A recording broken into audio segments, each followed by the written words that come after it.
آج کی ویڈیو میں ہم آپ کو منشی پریم چند کی دلچسپ لائف سٹوری سنائیں گے۔ منشی پریم چند کے والدین کون تھے؟ ان کے والد کیا کام کرتے تھے؟ پریم چند کی ابتدائی زندگی کہاں کیسے گزری؟ ان کو پہلی بیوی سے نفرت کیوں تھی اور ان کے درمیان طلاق کس بات پر ہوئی اور اولاد کتنی ہے؟ کیا کام کرتی تھی؟ دوسری شادی کیسے ہوئی؟ پوری سٹوری لازمی سنیے گا۔ آخری وقت کس قسم و پرسی میں گزرا؟ وفات کس بیماری سے ہوئی؟ کہاں دفنایا گیا؟ ان کے مشہور ناولز کون سے تھے؟ یہی موضوعات ویڈیو میں ڈسکس کریں گے۔ چلتے ہیں ویڈیو کی طرف۔ والدین: پریم چند کے والد کا نام منشی عجائب لال تھا۔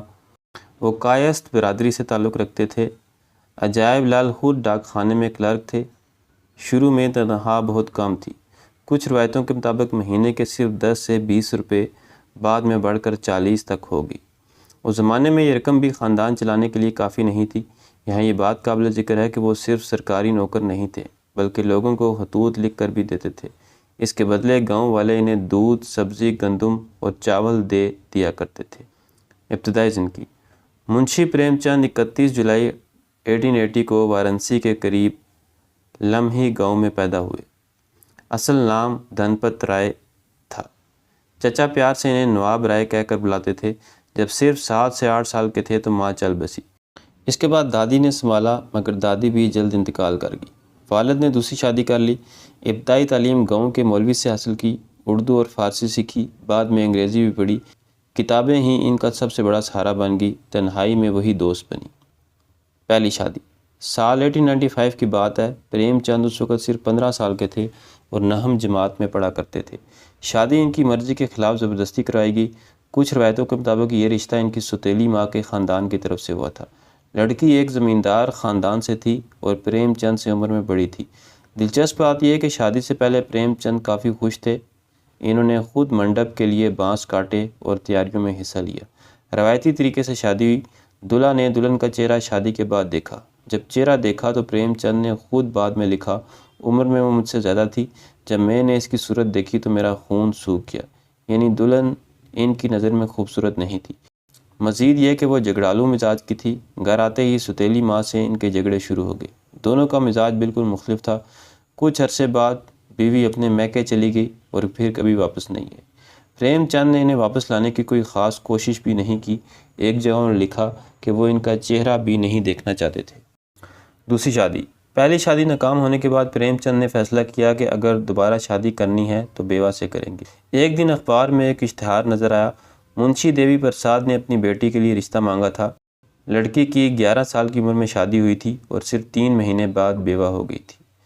پریم چند نے فوراً خط لکھا، اپنی تعلیم، نوکری اور تنخواہ کی تفصیل بتائی، اور سب سے بڑی بات انہوں نے لکھا کہ ان کی پہلی بیوی انتقال کر چکی ہے۔ 1906 میں یہ شادی ہوئی۔ یہ شادی بہت سادہ تھی۔ پریم چند کے خاندان والوں نے اس کی منظوری نہیں دی تھی۔ وہ خود چپکے سے گئے اور شادی کر لی۔ دلہن کا نام شیورانی دیوی تھا۔ وہ ایک پڑھی لکھی اور سمجھدار عورت تھی۔ شادی کے بعد انہیں پتہ چلا کہ پریم چند کی پہلے بھی شادی ہو چکی ہے۔ کچھ بحث ہوئی مگر شیورانی دیوی نے رشتہ نہیں توڑا۔ وہ پریم چند کے ساتھ جم کر کھڑی رہی۔ بعد میں انہوں نے خود ایک کتاب لکھی، پریم چند گھر میں۔ اس میں انہوں نے اپنے شوہر کی زندگی کے سب سے پوشیدہ پہلو بیان کیے۔ اولاد: منشی پریم چند اور شیورانی دیوی کے 3 بچے۔ نمبر 1، شری پت رائے۔ شری پت رائے پریم چند کے بڑے بیٹے تھے۔ وہ بھی ادب سے وابستہ رہے۔ والد کی وفات کے بعد انہوں نے سرسوتی پریس کو چلانے میں اہم کردار ادا کیا، جو پریم چند نے خود شروع کیا تھا۔ نمبر 2، امرت رائے۔ امرت رائے پریم چند کے سب سے مشہور بیٹے ہیں۔ یہ خود ایک اچھے ادیب تھے۔ ان کی سب سے بڑی کاوش وہ کتاب ہے جو آج پریم چند کی مستند ترین سوانح سمجھی جاتی ہے، قلم کا سپاہی۔ امرت رائے کے بیٹے آلوک رائے بھی مشہور اسکالر اور پروفیسر ہیں۔ نمبر 3، کملا دیوی۔ کملا دیوی پریم چند کی اکلوتی بیٹی تھی۔ ان کے بارے میں عوامی معلومات نسبتاً کم ہیں۔ آخری وقت: پریم چند کو معدے کی بیماری کئی سالوں سے تھی۔ کھانے پینے میں بے احتیاطی، مسلسل محنت، مالی پریشانی اور ذہنی دباؤ نے اس بیماری کو بڑھا دیا۔ کچھ سوانح نگاروں کے مطابق یہ گیسٹرک السر تھا جو بعد میں مزید پیچیدہ ہو گیا۔ جون 1936 میں گودان ناول شائع ہوا۔ صرف 6 دن بعد پریم چند کو شدید خون کی قے شروع ہو گئی۔ اس کے بعد حالت تیزی سے بگڑتی چلی گئی۔ کھانا ہضم نہیں ہوتا تھا۔ رات کے 2-2:30 بجے اکثر شدید تکلیف ہوتی۔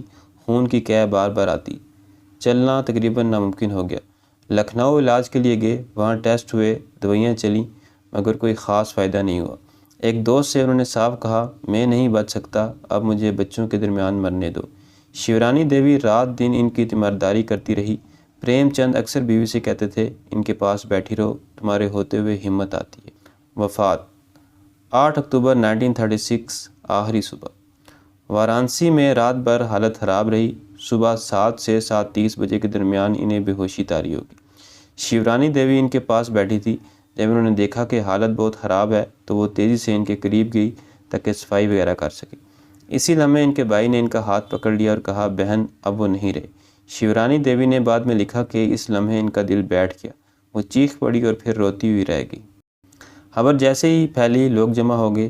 لاش کو پہلے لمحی گاؤں لے جایا گیا جہاں ان کے رشتہ دار اور گاؤں والے موجود تھے، پھر روایتی طریقے سے وارانسی میں ان کی لاش کو جلا دیا گیا۔ دوستو ان کے انتقال کے کچھ دیر بعد ایک تصویر بھی کھینچی گئی تھی جس میں وہ بستر پر پڑے ہوئے ہیں اور شیورانی دیوی ان کے پاس بیٹھی ہے۔ یہ تصویر آج بھی بہت سی کتابوں میں ملتی ہیں۔ پریم چند 56 سال کی عمر میں اس دنیا سے رخصت ہو گئے۔ مشہور ناول، اب بات کر لیتے ہیں منشی پریم چند کے مشہور ناولز کی۔ نمبر 1 گودان 1936 سب سے بڑا شاہکار۔ یہ پریم چند کا آخری ناول ہے اور سب سے مشہور بھی۔ یہ ایک کسان کی کہانی ہے جو صرف ایک گائے کا خواب دیکھتا ہے۔ بہت سے لوگ اسے ہندی ادب کا سب سے بڑا ناول مانتے ہیں۔ نمبر 2 غبن 1931 ایک متوسط طبقے کے نوجوان رام ناتھ کی کہانی جو بیوی کو خوش رکھنے کے چکر میں چوری کر بیٹھتا ہے۔ نمبر 3 نرملا 1927 ایک لڑکی کی کہانی جو جہیز کی وجہ سے بوڑھے آدمی سے بیاہ دی جاتی ہے، پڑھتے ہوئے آنکھیں نم ہو جاتی ہیں۔ نمبر 4 بازار حسن 1919 پریم چند کا پہلا بڑا کامیاب ناول، ایک عورت سمن کی کہانی جو حالات کے دباؤ میں بازار حسن تک پہنچ جاتی ہے۔ نمبر 5 رنگ بھومی 1924 ایک اندھے بھکاری سورداس کی کہانی جو اپنی زمین بچانے کے لیے لڑتا ہے۔ نمبر 6 پریما شرم یہ ناول 20ویں صدی کے اوائل میں بھارتی صوبہ اتر پردیش کے ایک فرضی گاؤں لکھن پور کے پس منظر میں لکھا گیا ہے۔ یہ بنیادی طور پر غریب کسانوں پر زمینداروں، سرکاری کارندوں اور پولیس کے مشترکہ ظلم اور اس کے خلاف کسانوں کی بیدار کی کہانی ہے۔ ناول پر مہاتما گاندھی کے عدم تشدد کے نظریات کا گہرا اثر ہے۔ نمبر 7 کایا کلپ۔ نمبر 8 پرتیگیا۔ نمبر 9 منگل سوتر۔ پریم چند نے تقریباً 14 ناول لکھے، ایک ناول نامکمل ہے، لیکن گودان، غبن اور نرملا وہ 3 ناول ہیں جو سب سے زیادہ پڑھے اور یاد کیے جاتے ہیں۔ تو دوستو یہ تھی میری آج کی ویڈیو پسند ہے تو چینل کو سبسکرائب کریں۔ ملتے ہیں اگلی ویڈیو میں، تب تک اللہ حافظ۔